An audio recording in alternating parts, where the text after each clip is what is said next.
승리의 비결이라고 하는 제목으로 함께 하나님의 말씀에 은혜를 나누어 보려고 합니다. 여러분들에게는 꿈이 있으신가요? 많은 사람에게는 여러 종류의 꿈이 있는 것 같습니다.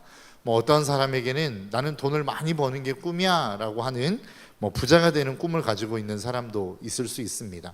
또 어떤 경우에는 나는 부자 말고 그냥 이렇게 공부를 열심히 해서 최고의 석학이 되는 게 나의 꿈이야 라고 이야기하는 사람도 있을 수 있겠죠. 또 다른 어떤 분들은 많은 사람들의 인기를 얻어서 그 인기를 힘입어 권력을 잡는 게 나의 꿈이야 라고 이야기하는 사람도 있을 수 있습니다. 요즘같이 외모에 관심이 많은 시대를 살아가는 분들은 나는 아름다운 외모 아니면 멋진 외모를 갖는 게 내 꿈이야 라고 이야기하는 사람이 있을 수도 있습니다. 그런데 그 반면에 저는 나이 들어서 꿈이 없어요 이렇게 이야기하시는 분들도 있을 수 있습니다. 그러나 나이가 들었다고 해서 꿈을 못 꾸시는 건 아닌 것 같아요. 왜냐하면 여러분들의 자녀들을 향한 소망을 가지고 있지 않습니까? 우리의 자녀들이 믿음 생활을 좀 잘했으면 좋겠다. 이것도 하나의 꿈이 될 수 있죠. 내 삶에서 내가 좀 건강했으면 좋겠다. 이것도 소박하지만 꿈입니다. 그러니까 모든 사람, 이 땅 가운데 살아가는 모든 사람들은 꿈을 가지고 있다라고 하는 것이죠. 그리고 그 꿈을 이루기 위해서 열심히 노력을 합니다. 내가 돈을 많이 버는 부자가 되고 싶은 사람은 사업을 하거나 열심히 일을 하겠죠. 그리고 최고의 석학이 되고자 하는 사람은 이렇게 책상 앞에 앉아서 책을 열심히 연구하거나 다른 사람이 연구한 것들을 열심히 더 공부하려고 할 것입니다. 또 권력을 가지고 싶어 하는 사람들은 많은 사람들에게 내가 이 권력을 가져도 함부로 남용하지 않는 괜찮은 사람이야 라고 하는 것을 계속해서 어필하려고 할 것입니다. 또 외모에 좋은 것들을 갖고 싶어 하는 사람들은 정말로 뼈를 깎는 듯한 다이어트를 하겠죠. 그리고 실제적으로 뼈를 깎는 성형수술도 할 것입니다. 그래서 정말로 좋은 외모를 가지려고 하는 노력을 할 것이다 라고 하는 거죠. 그런데 이렇게 어떤 내가 세운 목표가 있고 그 목표를 향해서 열심히 노력하다 보면 그 꿈을 이루는 사람이 있습니다. 반면에 내가 아무리 노력을 해도 꿈을 이루지 못하는 사람들도 있더라라고 하는 것입니다. 모든 사람들이 그렇게 평가하지는 않지만 우리는 일반적으로 그렇게 자신이 세운 목표를 위해서 열심히 노력하고 그 목표를 이룬 사람, 이런 사람을 우리는 뭐라고 부르느냐? 성공한 사람이라고 부릅니다. 반면에 내가 열심히 노력은 했지만 그 꿈에 도달하지 못한 사람, 이런 사람을 보통 우리는 꿈을 이루지 못한 사람, 아니면 평범한 사람, 조금 혹독하게 표현하자면 실패한 사람이라고 이야기할 수도 있을 것 같습니다. 근데 왜 많은 사람들은 성공한 사람에 주목할까요? 그런 사람들의 관심이 많기 때문에 그렇습니다. 자신을 향하여 자신이 원하는 목표를 세우고 그 목표를 향하여 열심히 달려가서 내가 얼마나 많은 노력과 땀과 눈물을 흘렸는지 그 과정에 있는 사람들은 별로 관심이 없는 것 같습니다. 결과를 통해서 그 사람이 그 목표를 이루었느냐 말았느냐, 그래서 그 목표를 이룬 사람들에 대해서는 우리는 많은 관심을 갖게 되어진다라는 것이죠. 그래서 많은 사람들은 어떻게 하나요? 그렇게 꿈을 이루고 싶어 합니다.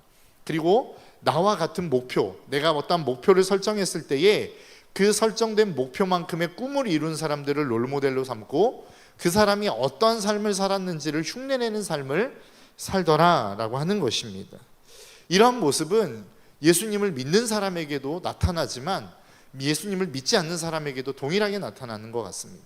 그러니까 다시 이야기하면 이 세상에 살아가는 모든 사람들은 이처럼 성공한 사람이 되고자 하는 마음과 꿈을 꾸더라라고 하는 것이죠. 이것을 보통 우리는 성공이라는 단어로 이야기하고 그 성공을 위해서 나아가기를 애쓴다라고 하는 것입니다. 그래서 이 자리에 앉아 계시는 분들 역시도 성공이라고 하는 단어에 대해서 싫어하시는 분들은 별로 없을 것 같습니다. 저도 그렇습니다. 저도 성공이라고 하는 단어를 좋아하고 성공하고 싶습니다. 이처럼 모든 사람들이 함께 꿈꾸는 것이 바로 성공이 아닐까라고 하는 생각을 합니다. 그런데 성경에서는 성공이라고 하는 단어를 많이 쓰지 않는 것 같습니다. 그러니까 성경을 열심히 읽다 보면 저도 그랬던 것 같아요. 성공이라고 하는 단어를 찾아보기가 참 쉽지 않습니다. 그래서 온라인상에서 그 온라인 성경 어플을 통해서 성공이라고 하는 단어가 어디에 나오나 라고 하는 것들을 한번 검색해 봤는데 성경 구절이 딱 두 가지가 나오더라고요. 욥기 5장 12절입니다. 하나님은 교활한 자의 계교를 꺾으사 그들의 손이 성공하지 못하게 하시며 라고 하는 것에서 성공이라고 하는 단어가 처음 나오고요. 그 다음에 전도서 10장 10절에 나옵니다. 철 연장이 무디어졌는데도 나를 갈지 아니하면 힘이 더 드느니라. 오직 지혜는 성공하기에 유익하니라. 이 두 군데밖에 성공이라고 하는 단어가 나오지 않는 것을 보게 되었습니다. 그런데 이 두 구절에서 이야기하는 성공조차도 주체가 하나님이 아닙니다. 그러니까 성공을 주었다, 성공을 뺏었다라고 이야기할 때 그 성공을 주는 주체로 하나님을 이야기하지 않더라라고 하는 것이죠. 그런데 성경에서 성공이라고 하는 단어와 유사하지만 조금 다른 의미로 사용하는 많이 쓰이는 단어가 있는데 그게 바로 승리라고 하는 단어입니다. 그러니까 승리라고 하는 단어가 쓰이는 가장 대표적인 구절이 고린도전서 15장 57절입니다. 우리 주 예수 그리스도로 말미암아 우리에게 승리를 주시는 하나님께 감사하노니라고 이야기합니다. 그러니까 이 승리를 주시는 주체가 누구이죠? 하나님이십니다. 그러니까 하나님이 우리에게 승리라고 하는 것을 주시기를 원하시더라라고 하는 겁니다. 이와 비슷하게 요한일서 5장 4절에서도 이렇게 말씀합니다. 무릇 하나님께로부터 난 자마다 세상을 이기느니라. 세상을 이기는 승리는 이것이니 우리의 믿음이니라. 그러니까 하나님께로부터 난 자, 하나님께 속한 자는 하나님이 승리를 주신다라고 이야기하고 있습니다. 그러니까 성경 곳곳에서 보면 승리라고 하는 단어를 쓸 때에 하나님이 주체가 되어 쓰는 경우들이 참 많이 등장하더라는 것이죠. 그러니까 우리 그리스도인들이 실질적으로 추구해야 되는 것은 무엇입니까? 성공보다는 승리라고 하는 개념을 우리는 추구해야 옳다라고 하는 것이 성경이 우리에게 말씀하고 있는 내용이 아닌가라고 하는 생각을 합니다. 오늘 본문에서도 이와 비슷한 말씀을 하시죠. 오늘 본문 12절의 말씀입니다. 우리의 씨름은 혈과 육을 상대하는 것이 아니요 통치자들과 권세들과 이 어둠의 세상 주관자들과 하늘에 있는 악의 영들을 상대함이라. 그러니까 12절에서 말씀할 때에 승리라고 하는 단어를 직접적으로 언급하지는 않지만 그러나 우리의 삶에 분명한 싸움이 존재하고 그 싸움에서 승리할 때에 우리가 비로소 그리스도인다운 삶을 살아갈 수 있음을 우리에게 말씀하고 있다라고 하는 것이죠. 그렇다면 우리가 한번 생각해 봐야 되는 게 있습니다. 왜 우리가 이 신앙의 싸움을 싸워야 되느냐라고 하는 겁니다. 보통 성경은 우리에게 화평을 이야기하고 많은 경우에 화합을 이야기하지 않습니까? 그런데 성경도 분명하게 우리에게 말씀하고 있는 것 중에 하나는 싸움에 대해서 이야기하고 있더라는 것이죠. 그럼 도대체 우리는 왜 싸움을 싸워야 되는가라고 하는 겁니다. 그것은 바로 우리가 신앙을 가지고 있기 때문입니다. 우리가 싸우는 영적인 싸움이라고 하는 것은 우리가 신앙을 가졌기 때문에 싸우는 싸움이라는 것이죠. 아까 이 말씀 우리가 읽었던 12절의 본문에서 통치자들, 권세자들 이런 사람들과 우리가 싸워야 되는 이유가 무엇입니까? 세상의 사람들은 통치자들과 싸우지 않습니다. 권세에 싸우지 않습니다. 대부분 많은 믿지 않는 사람들은 통치자와 함께 더불어 살아갑니다. 그들의 힘을 빌려 살아갑니다. 그래서 그들에게 복종하고 그들에게 우리에게 주는 것들, 유익을 얻는 삶을 살지 그들과 싸우려고 하는 삶을 잘 살지 않습니다. 물론 그들의 어떤 기본권이나 어떤 이익에 반하는 어떠한 행동들, 어떠한 정책들이 나오면 분명히 싸우겠죠. 그런데 우리 과거의 역사를 놓고 보면 6.25라든지 일제시대에 교회의 문을 닫았을 때 믿지 않는 사람들이 교회 문을 닫는 것 때문에 싸움한 적이 있습니까? 왜 교회 문을 닫아야 되나요?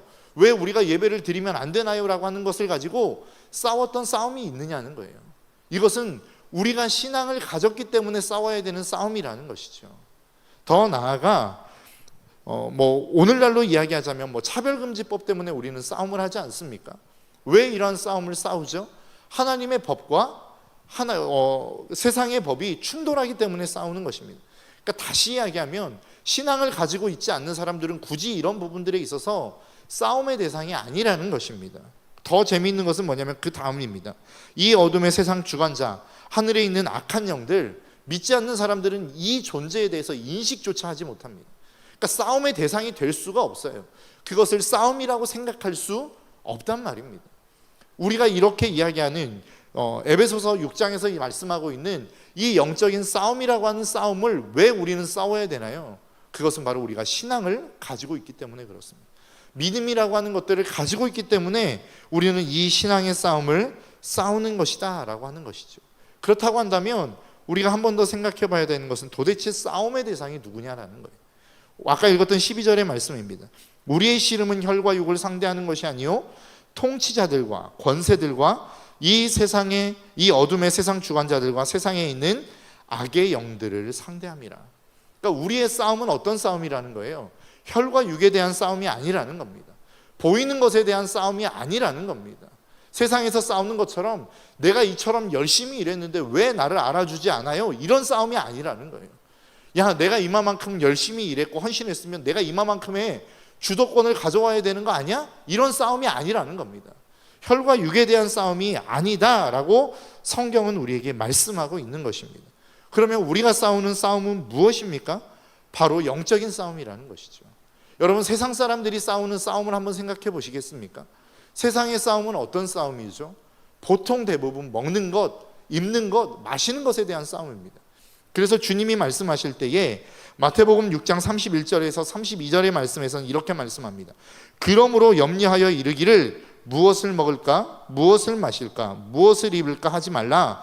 이는 다 이방인들이 구하는 것이라 너희 하늘 아버지께서 이 모든 것이 너희에게 있어야 할 줄을 아시느니라. 그러니까 주님이 뭐라고 말씀하시는 거예요? 너희는 먹는 것 때문에 걱정하지 말라는 거예요. 입는 것 때문에 걱정하지 말라는 거예요. 마시는 것 때문에 걱정하지 말라는 겁니다. 이것을 다른 말로 표현하면 뭐죠? 세상 사람들의 대부분의 싸움은 이 먹는 것에 있다는 거예요. 마시는 것에 있다는 거예요. 입는 것에 있다는 거예요. 여러분 한번 보십시오. 여러분들의 자랑, 여러분들이 날마다 그렇게 힘들게 열심히 노력하는 이유들, 세상의 사람들이 그렇게 열심히 살아가려고 해서 앞에서 말씀드린 성공이라고 하는 것들을 거두려고 하는 이유가 도대체 뭐냐는 거예요. 그 성공을 통해서 그들에게 나타나는 결과물이 뭐냐는 거예요. 거의 대부분 먹는 것 자랑 아닙니까? 입는 것 자랑 아닌가요? 마시는 것에 대한 자랑 아닌가요? 내가 무엇을 입고 있는지, 무엇을 먹고 있는지, 내가 어떤 집에 살고 있고 무슨 자동차를 타고 있는지에 대한 자랑으로 가득 차 있다는 거예요. 그래서 결국은 성공이라고 하는 단어와 거의 내가 무엇을 먹느냐, 무엇을 입느냐, 무엇을 마시느냐, 이것과 연결되어지기 때문에 세상의 사람들의 씨름은 무엇에 대한 씨름이냐? 먹는 것에 대한 씨름이라는 겁니다. 마시는 것에 대한 씨름이라는 겁니다. 입는 것에 대한 씨름이라는 것이죠. 그런데 여러분, 이렇게 먹고 마시는 것에 대해서, 입는 것에 대해서 자랑하는 사람들이 왜 이러한 자랑들을 하려고 하느냐라고 하는 거예요. 무엇 때문에 이렇게 바둥바둥 살아가느냐라고 하는 것이죠. 그것을 또한 한 단어로 표현하자면 저는 자기증명이라고 이야기하고 싶습니다. 그러니까 나를 증명해 보이고 싶은 거예요. 내가 너에 비해서 더 괜찮은 사람이다 라고 하는 것을 드러내고 싶은 거라고요. 너는 이렇게 맛있는 거, 비싼 음식 못 먹지? 나는 먹을 수 있어. 그러니까 내가 너보다 뛰어나. 이런 자기 증명을 하고 싶은 거라고요. 너는 이런 거 못 입잖아. 그런데 나는 이런 거 입을 수 있거든. 그러니까 내가 너보다 괜찮은 사람이야. 이런 자기 증명을 위해서 세상 사람들은 열심히 살아가는 것이고 그것을 위해서 씨름하는 것이다 라고 하는 것입니다. 이게 세상 사람들이 살아가는 삶의 모습이라는 거예요. 그런데 여러분 한번 생각해 보시겠습니까? 광고가 이야기하는 것도 대부분 그런 것들입니다. TV 광고나 SNS에서 이야기하는 광고들을 한번 보십시오. 여자분들 많이 보는 화장품 광고 있지 않습니까? 정말로 아름다운 여자 모델이 나와서 막 화장품을 바릅니다. 뭐 SK2 막 이렇게 막 이야기를 합니다. 그럼 그것을 바르면 내가 마치 그러한 연예인과 같은 피부를 가질 수 있는 것처럼 착각하게 만들어요. 근데 여러분 다 써보셔서 아시죠? 진짜 그런 피부가 되시던가요? 안 되죠. 뭐 옷 이렇게 광고하는 모델이 나와서 현빈 같은 사람이 막 아름다운 자켓을 딱 입고 나옵니다. 그러면 내가 입으면 그런 자켓을, 그런 모양이, 그런 핏이 나올 것 같아요. 그래서 입어보면 어떻습니까? 안 나와요. 이게 옷의 문제가 아니었구나라고 하는 것을 깨닫게 된다는 거예요. 이게 우리들의 삶의 모습이라는 거예요. 많은 사람들은 그렇게 내가 무엇이 부족해서 나는 지금 부족한 사람이야. 나는 이게 부족해서 사람들에게 인정을 받지 못해. 나는 이런 것들이 지금 부족하기 때문에 사람들이 나를 알아주지 않는 거야 라고 생각하면서 이것만 채워지면 나는 괜찮은 사람이 될 수 있어 라고 하는 마음으로 자기 증명을 위해서 열심히 살아간다는 거예요. 이게 세상 사람들이 살아가는 씨름의 모습이라는 겁니다. 그런데 마태복음 6장 33절의 말씀에서 믿는 사람들이 어떠한 씨름을 싸워내야 되는지, 어떤 싸움을 싸워내는지에 대해서 말씀하고 있습니다. 그런즉 너희는 먼저 그의 나라와 그의 의를 구하라. 그리하면 이 모든 것을 너희에게 더하시리라. 그러니까 세상의 사람들의 싸움은 먹는 것에 있고 입는 것에 있고 마시는 것에 있지만, 하나님의 사람의 싸움은 어떤 싸움이라는 거예요? 하나님의 나라의 의를 구하는 것의 싸움이라는 겁니다. 내가 예수 그리스도를 믿었어, 나는 그리스도인이야 라고 하는 것은 싸움의 대상이 바뀌었다는 거라고요. 여러분들이 예수 그리스도를 믿고 있다라고 이야기하면서 나는 여전히 먹는 것에 목숨 걸고 있고 입는 것에 목숨 걸고 있고 마시는 것에 목숨 걸고 있다면 이미 싸움 자체가 잘못된 겁니다. 싸움의 대상 자체가 잘못된 거라고요. 오늘 본문의 말씀으로 이야기하자면 우리가 싸워야 될 싸움을 우리는 지금 싸워내지 못하고 있는 거란 말입니다. 하나님이 우리에게 무엇이라고 말씀하고 있어요? 우리가 싸우는 것은 혈과 육에 대한 것이 아니라는 겁니다. 하나님의 나라를 위해서, 먼저 그의 나라와 의를 구하기 위한 그 싸움을 우리는 싸워야 된다라고 성경이 우리에게 말씀하고 있다라는 것이죠. 저와 여러분들의 삶 속에 정말로 이 믿음의 싸움이 바뀌시기를 주님의 이름으로 축복합니다. 세상의 사람의 모든 싸움은 육체적인 것에 국한되어져 있습니다.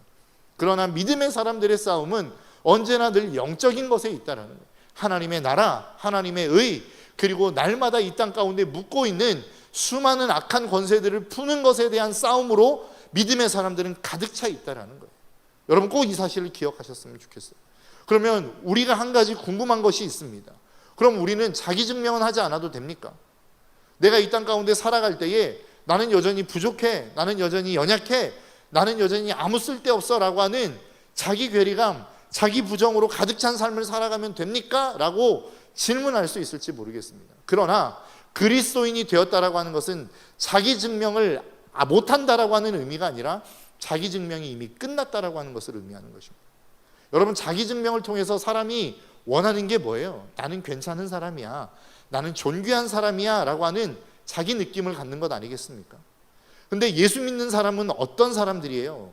이미 예수 그리스도의 피값으로, 주일 말씀처럼 하나님의 그 희생과 십자가의 사랑으로 말미암아 이미 구원을 얻은 사람들입니다. 그것을 다른 말로 이야기하면 우리를 가치로 여기자면 예수님 이상의 가치를 가지고 있는 사람들이라는 거예요. 그러니까 복음을 깨달은 사람들에게 있어서 누릴 수 있는 특권은 뭐예요? 자기 존재감이 올라가는 거예요. 왜요? 나는 최소한 예수 그리스도 이상의 가치를 가지고 있는 사람이기 때문에 그렇습니다. 예수가 이 땅 가운데 오셔서 하나님이 예수 그리스도를 십자가에 못 박아 그 피값으로 우리를 샀다는 건 뭐예요? 기본적으로 예수 그리스도의 그 피값 동등하거나 아니면 우리를 그 가치 이상으로 하나님이 생각하신다는 거 아닙니까? 그러니까 이미 여기에서 우리의 자기 증명이 끝난 거라고요. 믿음의 사람들은 내가 자기 증명을 할 필요가 없는 거예요. 이미 하나님이 우리에게 자기 증명을 해 주신 거라고요. 너는 존귀한 자야, 너는 내가 정말로 보배롭게 여기는 자야 라고 하는 자기 증명을 이미 마친 사람입니다. 그러니까 그 자기 증명 때문에 우리는 싸울 필요가 없는 사람들이에요. 복음을 제대로 경험한 사람들, 복음을 제대로 만난 사람들은 굳이 자기 증명 때문에 싸울 필요가 없는 사람들이라는 겁니다. 그렇기 때문에 그 다음 단계로 나아가는 거예요. 영적인 싸움, 하나님의 나라와 하나님의 의를 구하는 싸움으로 나아가야 되는 것입니다. 그래서 하나님을 믿는 사람들에 대해서 우리가 정말로 자랑해야 될 것이 무엇인지에 대해서 예레미야 9장 24절은 이렇게 말씀합니다.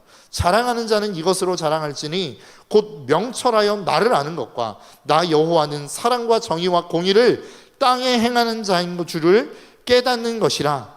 나는 이 일을 기뻐하노라. 여호와의 말씀이니라.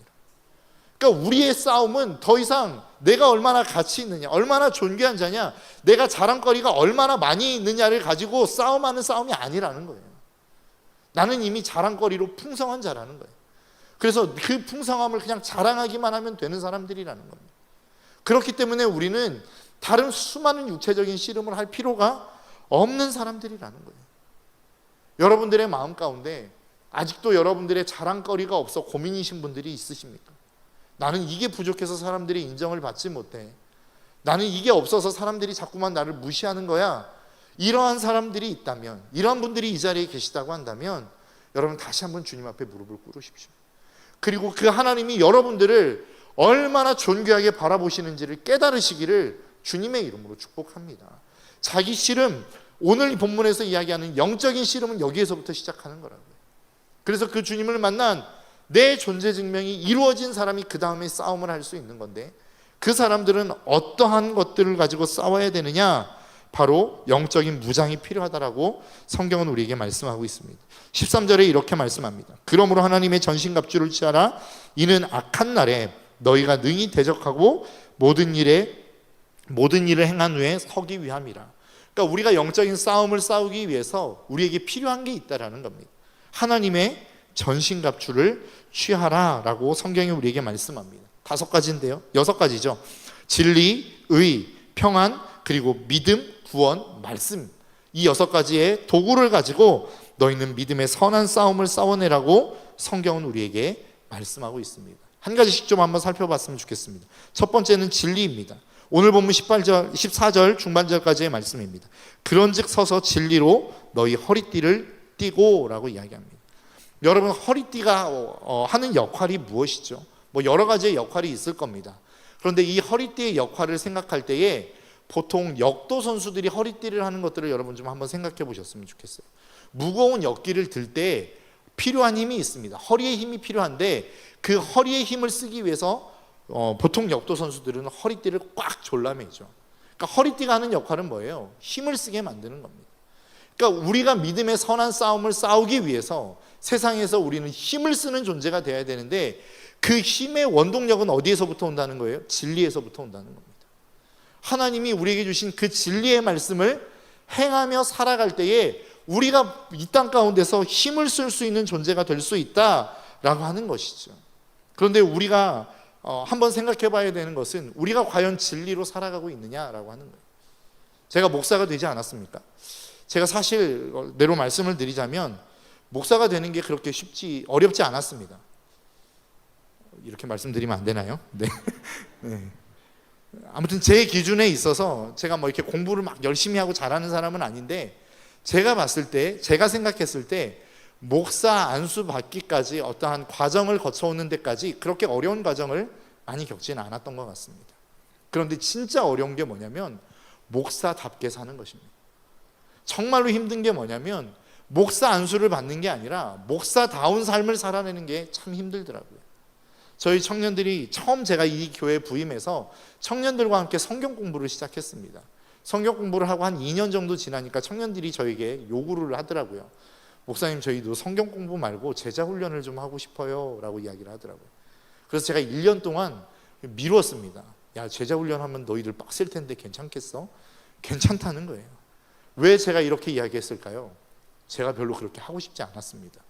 왜냐하면 성경 공부는 그냥 말씀을 가르치고 나누고 기도하고 끝나면 됩니다. 그런데 제가 생각하는 제자 훈련은 뭐냐면 삶 속에서의 경건 생활이 회복되는 거예요. 그 경건 생활을 훈련하는 거예요.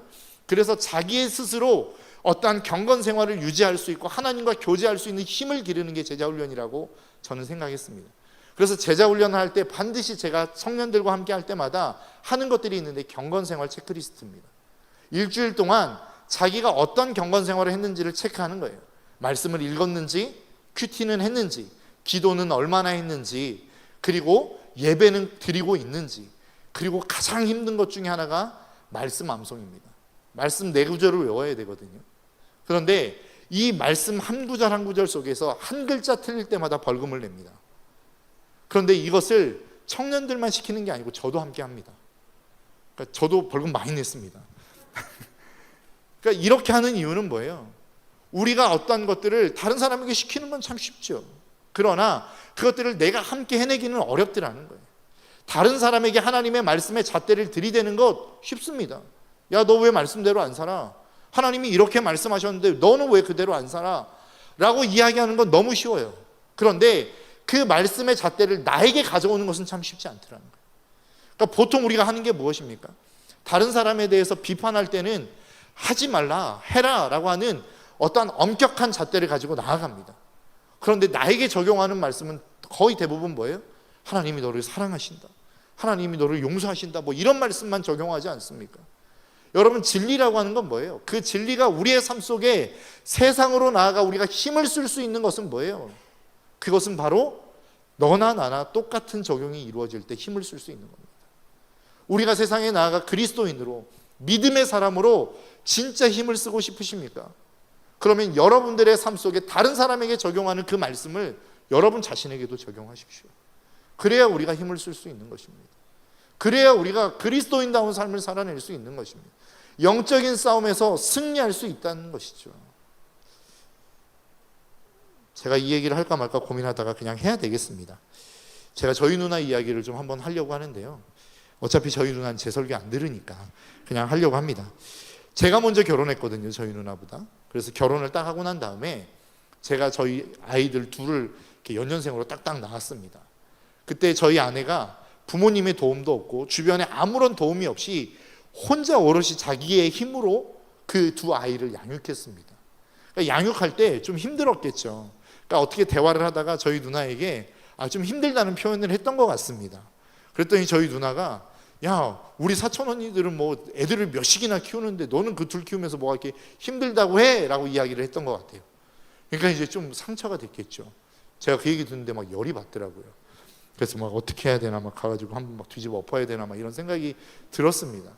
그런데 저희 누나가 결혼을 해서 지금 딱 아이 한 명 낳았거든요. 조카가 한 명입니다. 그런데 저희 아내에게 뭐라고 이야기하냐면 야, 혼자 키우는 것도 이렇게 힘든데 둘을 어떻게 키우냐 이렇게 이야기를 하더라는 거예요. 그러니까 우리는 보통 다른 사람의 상황들을 겪지 않고 난 다음에 너무나도 쉽게 하나님의 말씀의 잣대를 들이대면서 비판하는 경우들이 많습니다. 그런데 여러분 꼭 기억하십시오. 그 비판의 잣대로 여러분들도 함께 보셔야 된다는 거예요.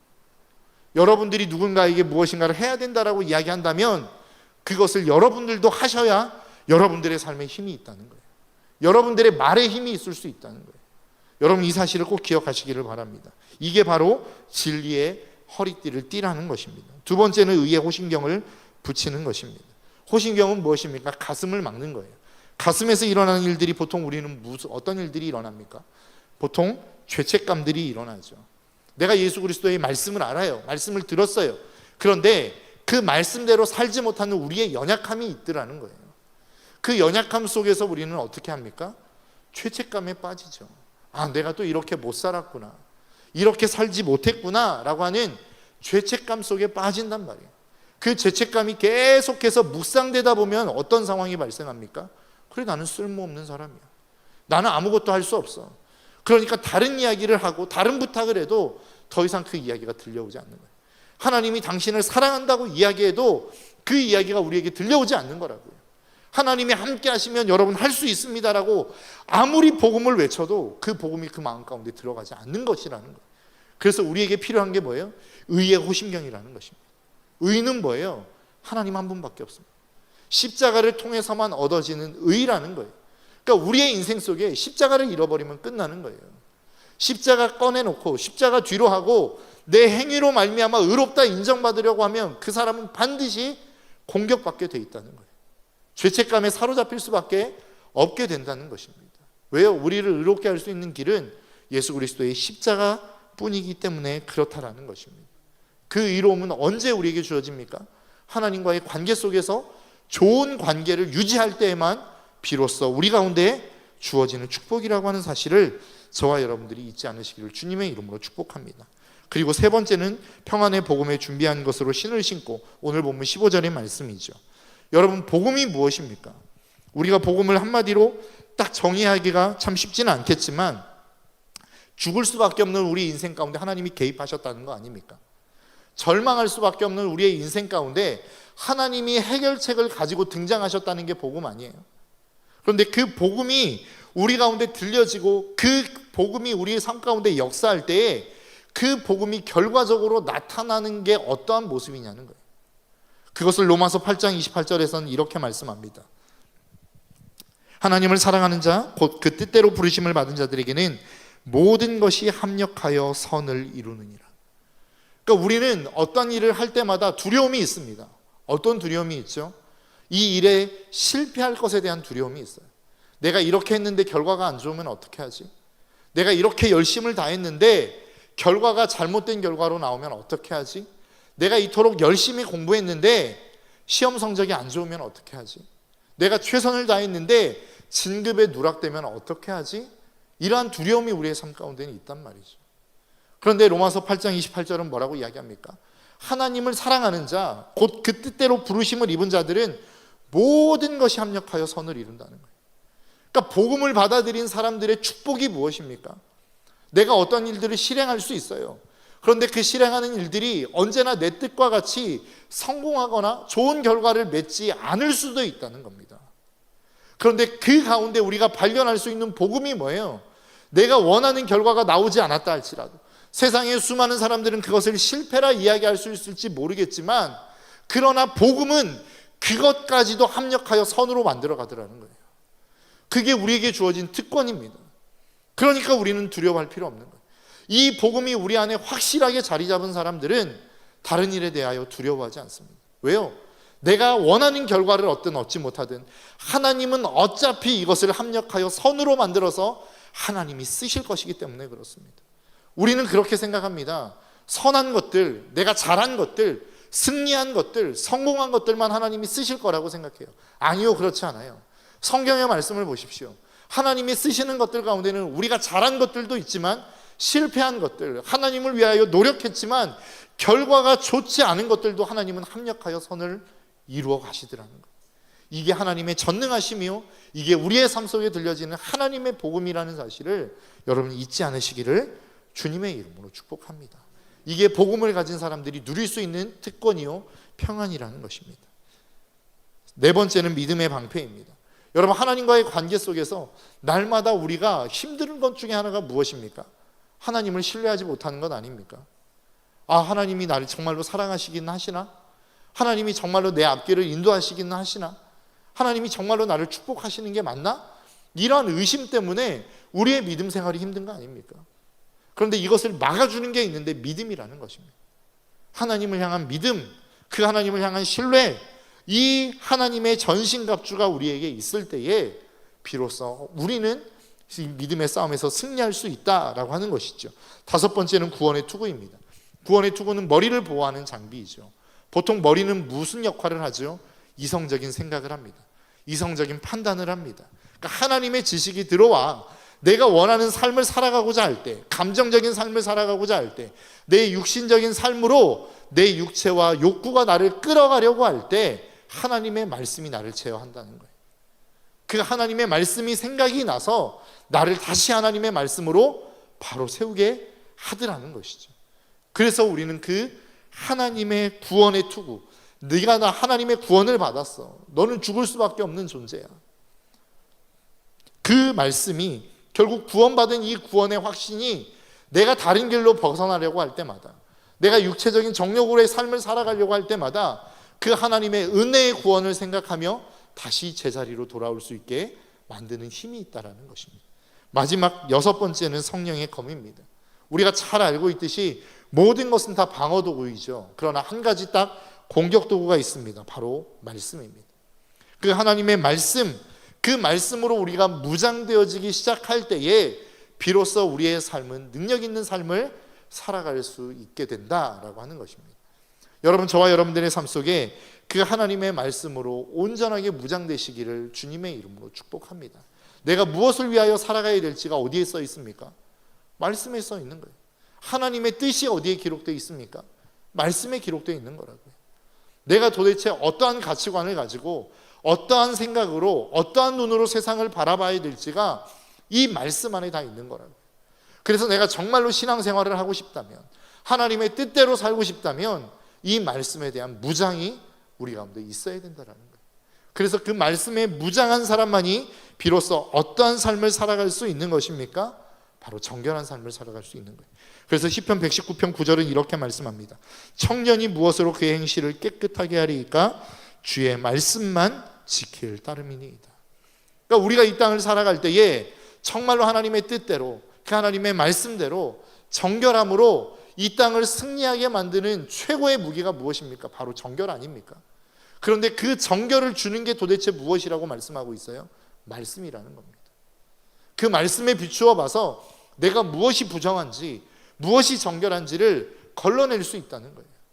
말씀이 우리 안에 들어오기 전까지는 죄가 죄인지 의가 의인지 구별하지 못하고 살아가더라는 것이죠. 그런데 말씀이 우리 가운데 들어오면 어떻게 됩니까? 지혜가 무엇이고 의가 무엇인지가 명확해지더라는 것입니다. 그래서 우리 가운데는 말씀이 필요한 것입니다.